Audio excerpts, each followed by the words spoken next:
Hello everyone, this is Sean's Mandarin Chinese. Welcome to another Chinese lesson video. This particular video is about the counterfactual in Chinese, or the subjunctive. It's quite an advanced topic, so if you're a new beginner in Chinese, you may not necessarily understand everything that's going on. But if you're deeply invested in Chinese and you're at the level where you're thinking about these kinds of things, this video will probably be very helpful for you. Okay, let's start off with defining what the subjunctive is and what counterfactuals are. So, the subjunctive is a mood in languages. It indicates that something is not necessarily real or true. That's sometimes called irrelevant in a more formal sense. In English, it's characterized by verb inflection, and the opposite is called the indicative, factual, or realist. Now, all of those points probably didn't make any sense at all, but the reason I put them there is because as I'm explaining what the counterfactual is, these will start to make a lot more sense. Okay, so here's a little pretty picture. Actually, it's not that pretty. It's very cheap, just made in Microsoft Paint. The subjunctive is a grammar principle in languages, and so this circle represents the scope of the subjunctive, what it includes. And some of those things are wishes, possibilities, opinions. I have an example of a wish a little bit later on, but the main point of this video is to explain this part here, the counterfactual. The subjunctive is mainly used to express counterfactual sentiments or points, and I'll illustrate what that is, but that is the emphasis of this video. Okay, alright, now all of that theory probably doesn't make any sense, but these examples will make a lot of sense. So here are English examples of the subjunctive or the counterfactual. Okay, I wish you had come to my party. Do you notice that when we say this sentence, we don't say have, we say had, which is the past tense of this word have. Now this sentence implies, anyone who's an English speaker knows, this sentence has an implication. The implication is you did not come to my party. And this is expressing your wish. I wish you had come. So obviously this is counterfactual. The fact is you didn't come, and the opposite of the fact is that I wish you came. Alright? Here's another one. A very, very common thing to say in English. If I were you, I would not pursue dancing as a career. Notice that we use were instead of am. Usually if it's the present tense, we'll say I am something. But because we're expressing something counterfactual, something that's not true, I am actually not you, right? And I never will be you.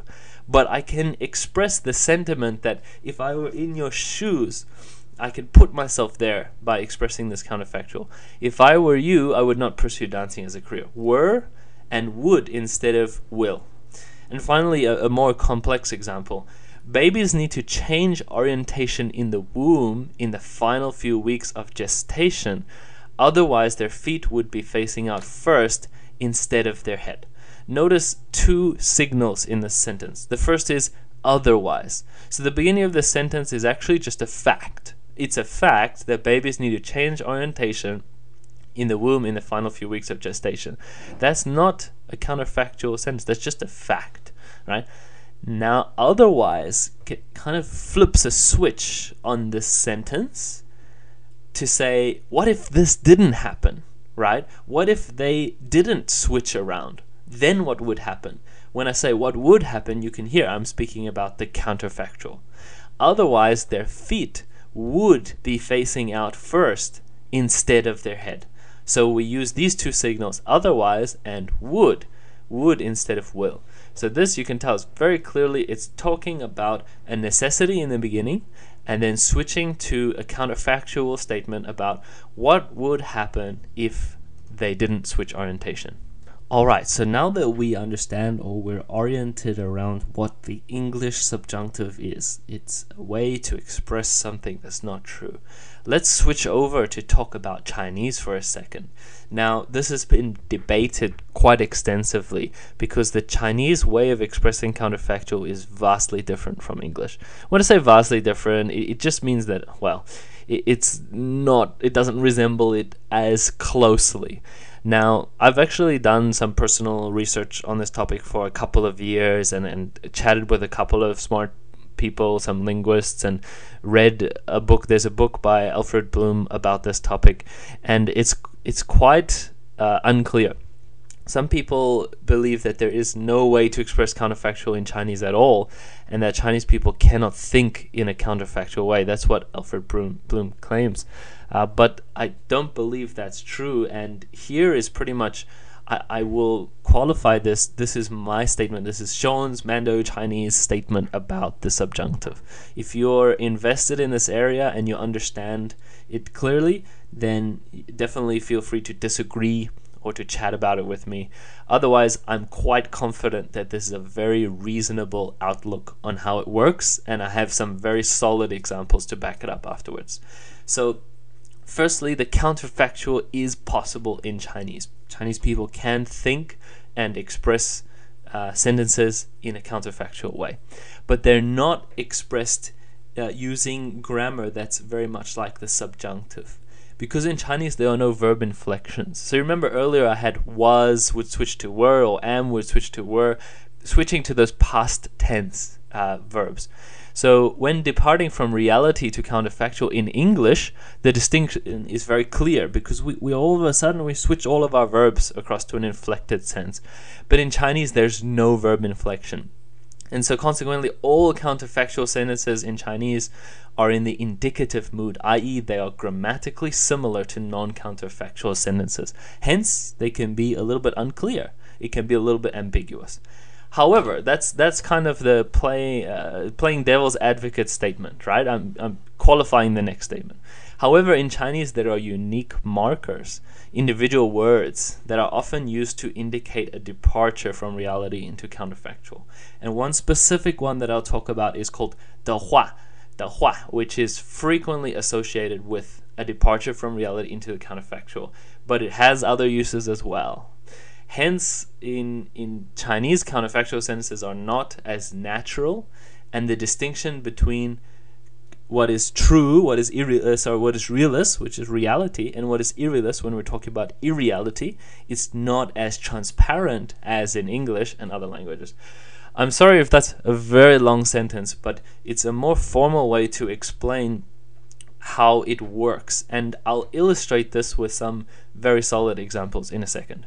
Okay, so let's turn over and switch the topic to those markers that I mentioned, the markers that are used in English and Chinese to indicate counterfactual thought. So the function of 如果就 is where we'll start.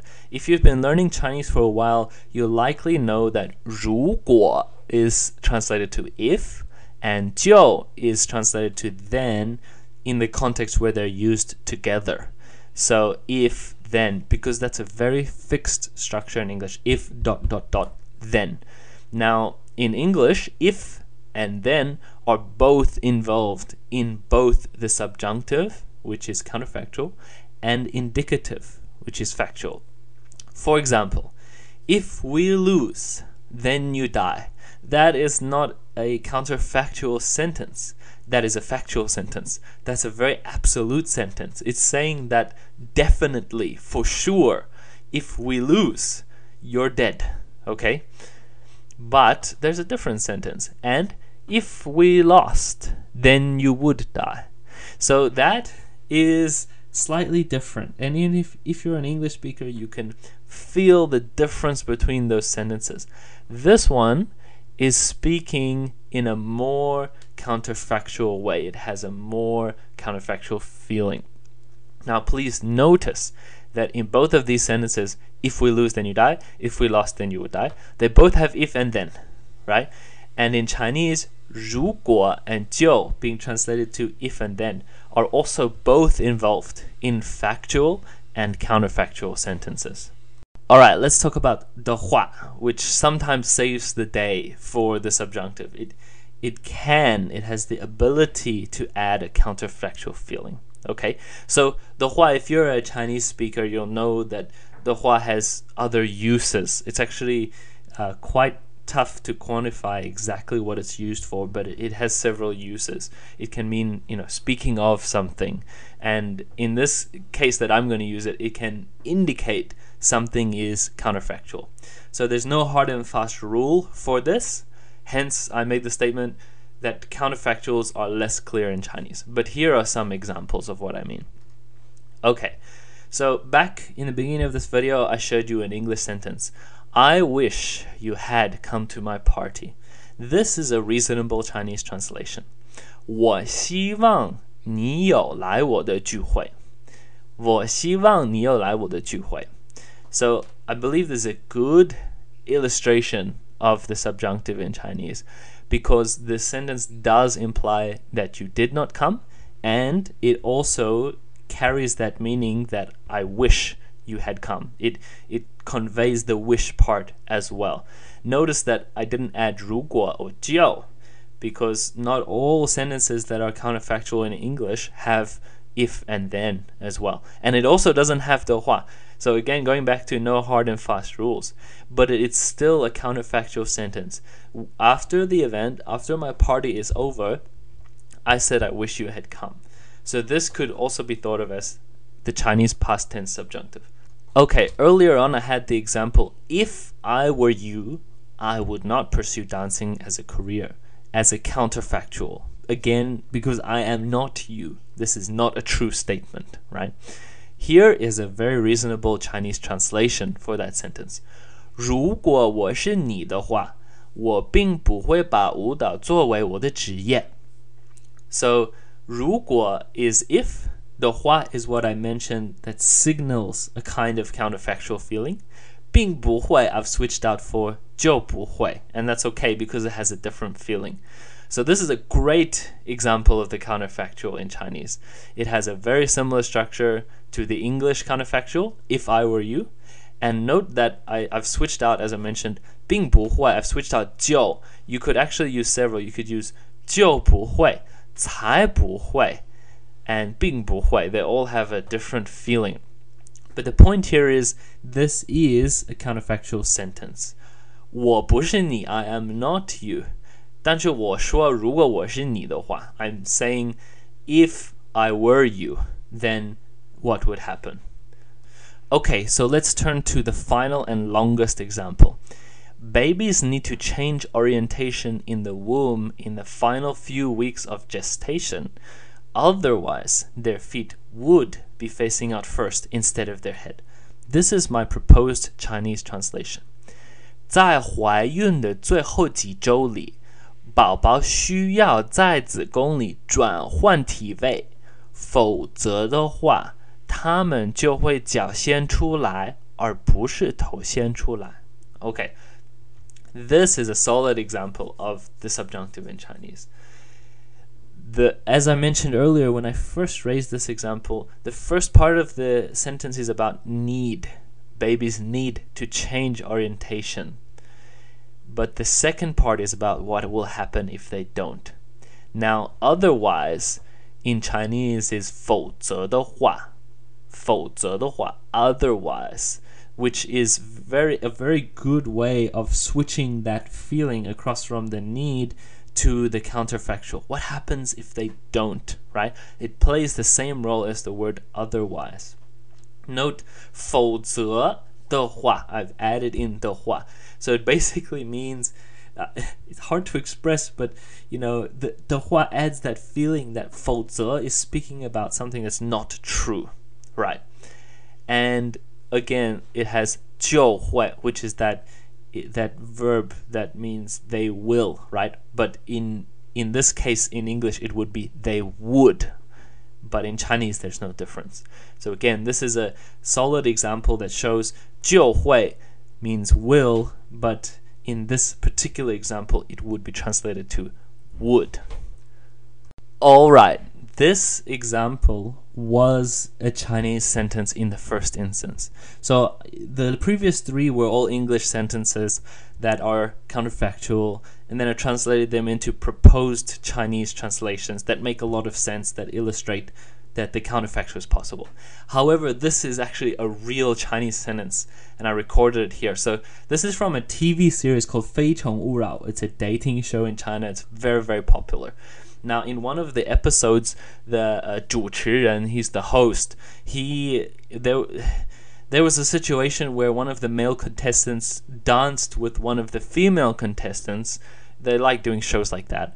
And then one of the other female contestants who was back, with a button that she can use to reject him, they were having a discussion. Now the host turned around and said to that person a kind of counterfactual sentence. 你再想象一下，刚才跳舞的人不是17号，是你，你会怎样? So this example shows the English translation, of that is, just imagine this again. The girl who just danced were not number 17, but were you. What would you do? You can tell this feels a little bit strange. It's because I've translated it trying to preserve the original meaning as accurately as possible and the original grammar as accurately as possible. But what he is saying is, imagine again, the girl who danced were not number 17. 不是17号，是你，你会怎么样? So asking if it were not number 17, but if it were you, what would you do? How would you react? This is certainly a good Chinese counterfactual example, and it's a real Chinese sentence. It wasn't just translated from English. Okay, this has been a very long video. Thank you for your patience and enjoying. Hopefully you enjoyed this video as much as I did making it. Please let me know if this could have been clearer or if it can improve. And I really hope it's been helpful to you. This discussion about the Chinese counterfactual is something I really enjoy and have discussed with many people. So if you have any input or any other examples that are very good at illustrating it, feel free to comment on the video or send me a message and we can chat about it.